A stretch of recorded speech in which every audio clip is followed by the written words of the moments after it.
Sixième partie, le capitaine Silver. Chapitre 28. Dans le camp ennemi. À la lueur rouge de la torche éclairant l'intérieur du fortin, je vis que mes pires craintes se trouvaient réalisées. Les pirates étaient en possession des lieux et des provisions. Il y avait là, comme auparavant, le tonnelet de cognac, le porc et le biscuit. Mais ce qui décupla mon horreur, il n'y avait pas la moindre trace de prisonniers. Ceci m'amenait à conclure que mes compagnons avaient tous péri, et ma conscience me reprocha amèrement de n'avoir pas été là pour mourir avec eux. Je comptais en tout 6 boucaniers. Les autres étaient morts. 5 d'entre eux, brusquement tirés du premier sommeil de l'ivresse, se tenaient debout autour de moi, le visage rouge et bouffi. Le 6e n'avait pu que se soulever sur un coude. Il était d'une pâleur mortelle. Le bandage taché de sang qui lui entourait la tête révélait qu'il venait d'être blessé récemment et pansé encore plus récemment. Je me rappelais que lors de la grande attaque, un pirate atteint d'un coup de feu s'était sauvé dans les bois et je ne doutais pas que ce fût lui. Perché sur l'épaule de Long John, le perroquet se lissait les plumes. Silver lui-même me parut plus pâle et plus sérieux que d'habitude. Il avait encore le bel habit de drap fin qu'il portait au moment de son ambassade, mais ce costume était en bien piteux état, maculé de glaise, déchiré par les ronces du bois. « Tiens !» s'exclama-t-il. « Voilà Jim Hawkins, mis à bord. Tu es venu nous faire visite, hein? Allons, avance. Je trouve ça très aimable de ta part. » Ce disant, il s'assit sur le tonnelet d'eau-de-vie et commença à bourrer sa pipe. « Passe-moi donc la torche, Dick, » reprit-il. Puis, quand son tabac fut bien pris, il ajouta. « Ça va, mon gars. Colle la camoufle sur le tas de bois. Et vous, messieurs, mettez en panne. Pas la peine de rester debout pour M. Hawkins. Il vous excusera, je vous en fiche mon billet. » Ainsi, Jim, te voilà. Et c'est une agréable surprise pour le vieux John. J'ai compris que tu étais un malin la première fois que je t'ai vu, mais ce coup-ci, tu mets pas de bougrement. Comme on peut l'imaginer, je ne répondis pas un mot à tout ceci. On m'avait placé le dos contre le mur et je restais là, debout, regardant Silver bien en face, dans une attitude assez crâne, je l'espère, mais le cœur plein d'un profond désespoir. Long John tira 2 ou 3 bouffées de sa pipe avec le plus grand calme, puis reprit la parole en ces termes. « Ma foi, mon petit Jim, du moment que te voilà, je vais te causer franchement. Je t'ai toujours eu à la bonne, parce que t'es un gars courageux. Mon portrait tout craché du temps que j'étais jeune et beau. J'ai toujours eu envie que tu viennes avec nous pour que tu prennes ta part du magot et que tu finisses tes jours dans la peau d'un type de la haute. Or, maintenant, mon gaillard, tu peux pas faire autrement. Le capitaine Smollett, c'est un bon marin. Je suis le premier à le reconnaître. Mais il est drôlement à cheval sur la discipline. Le devoir, c'est le devoir, qu'il dit. Et il a bougrement raison. T'approches pas du capitaine, Jim. Même le docteur est très monté contre toi et te traite de chenapan ingrat. En 2 mots, voilà toute l'histoire. Tu peux pas rejoindre tes amis parce qu'ils veulent pas de toi.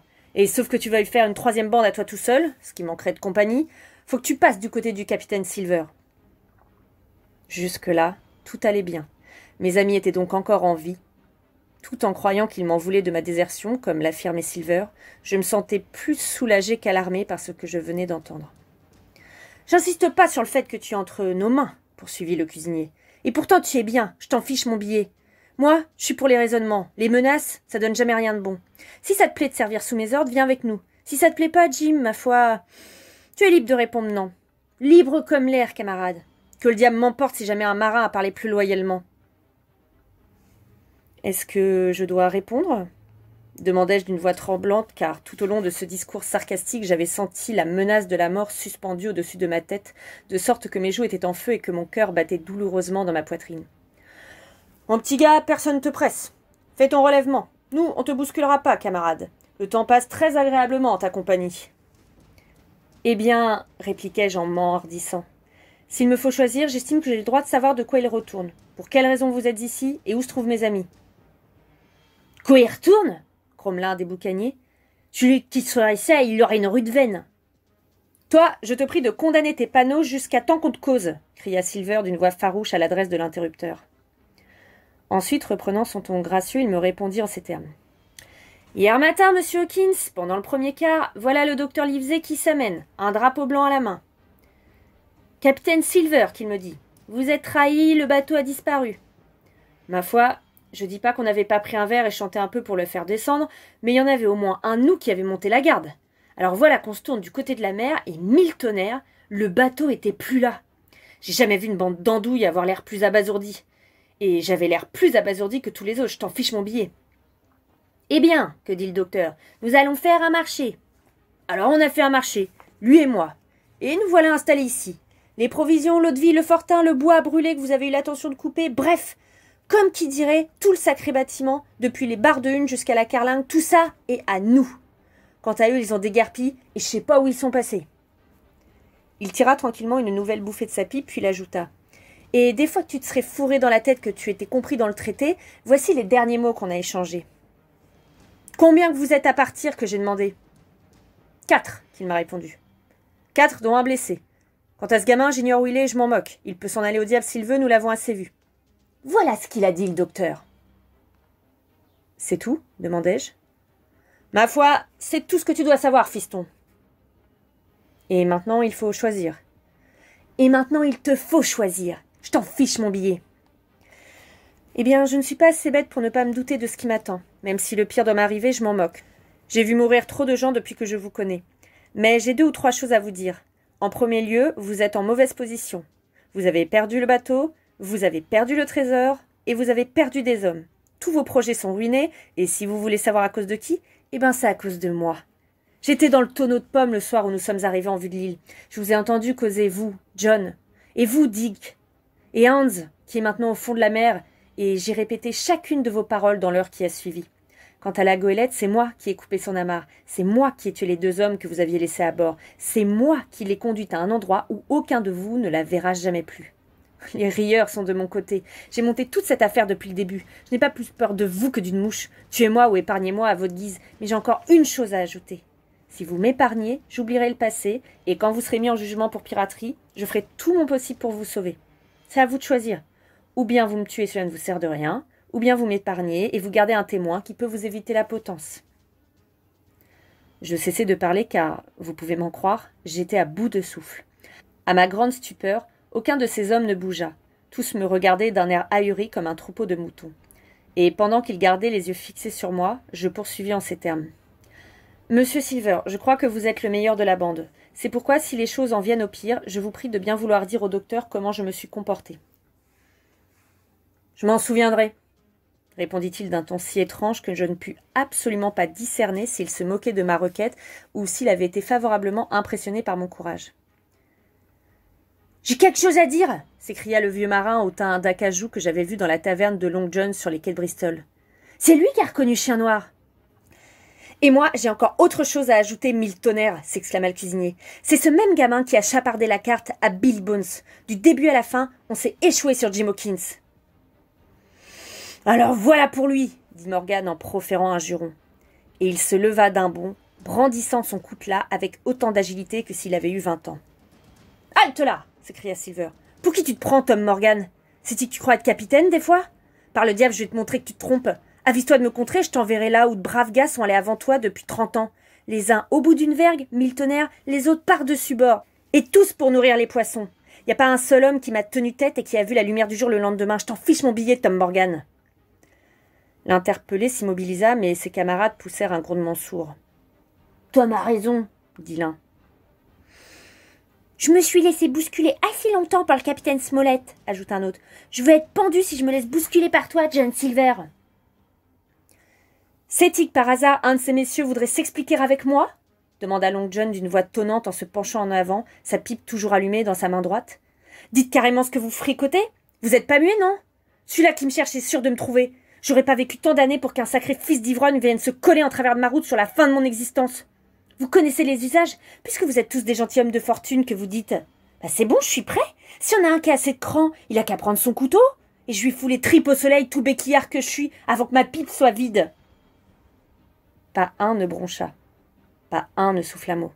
« Alors c'est ça, votre genre, » reprit Silver en portant de nouveau sa pipe à sa bouche. « Ma parole, vous êtes une chouette équipe. Vous valez pas grand-chose pour ce qui est de la bagarre, c'est sûr. Mais peut-être que vous êtes capable de comprendre quand on vous cause. Je suis votre capitaine par élection. Je suis votre capitaine parce que je suis de loin le plus capable. Vous voulez pas vous battre comme devraient le faire des gentilshommes de fortune? Eh bien alors, 1000 tonnerres, vous allez m'obéir, je vous en fiche mon billet. Ce gamin qui ici me plaît, j'en ai jamais vu qui vaille mieux que lui. Il a plus de cran à lui seul que toute votre bande de trembleurs.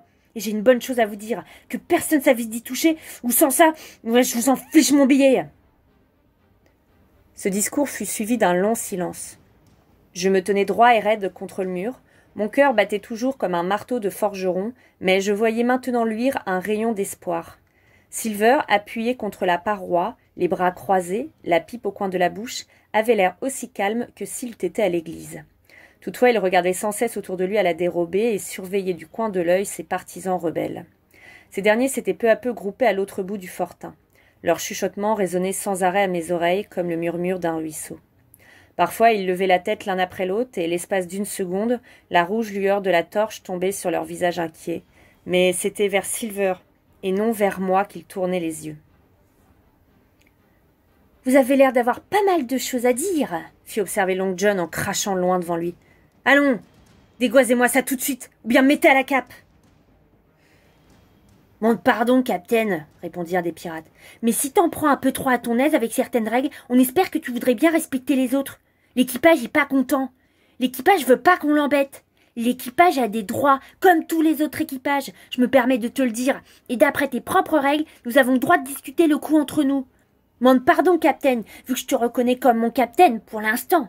Mais je réclame mon droit, et je sors pour délibérer. » Après avoir salué de façon impeccable, l'orateur, un grand gaillard de 35 ans, dégangué, aux yeux jaunes et à la mine patibulaire, se dirigea froidement vers la porte et quitta le fortin. Ses camarades suivirent son exemple l'un après l'autre. Chacun salua en passant. Chacun ajouta une excuse.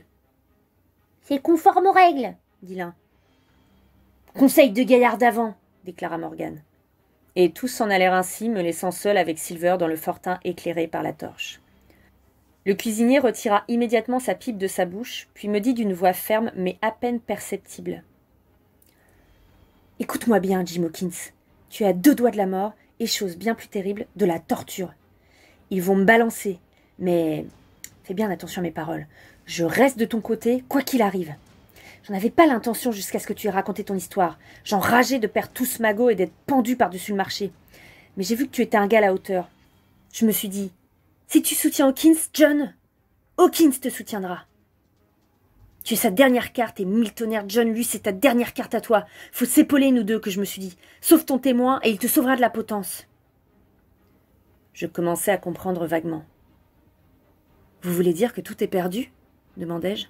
« Ah, foutre oui. Du moment que le bateau a disparu, nous sommes fichus, un point c'est tout. Quand j'ai regardé la baie et que j'ai plus vu la goélette Jim Hawkins, eh bien malgré que je sois un dur à cuire, j'ai abandonné la partie. Pour ce qui est de cette clique et de leurs conseils, crois-moi, c'est tous des idiots et des capons. Je te tirerai d'entre leurs pattes si je peux. Mais attention, mon petit Jim, donnant, tu sauveras Long John de la potence. » J'avais peine à en croire mes oreilles. Ce qu'il me demandait, lui, le vieux boucanier, le chef de la bande depuis le début, me paraissait absolument impossible. « Je ferai tout ce que je pourrai, » lui dis-je.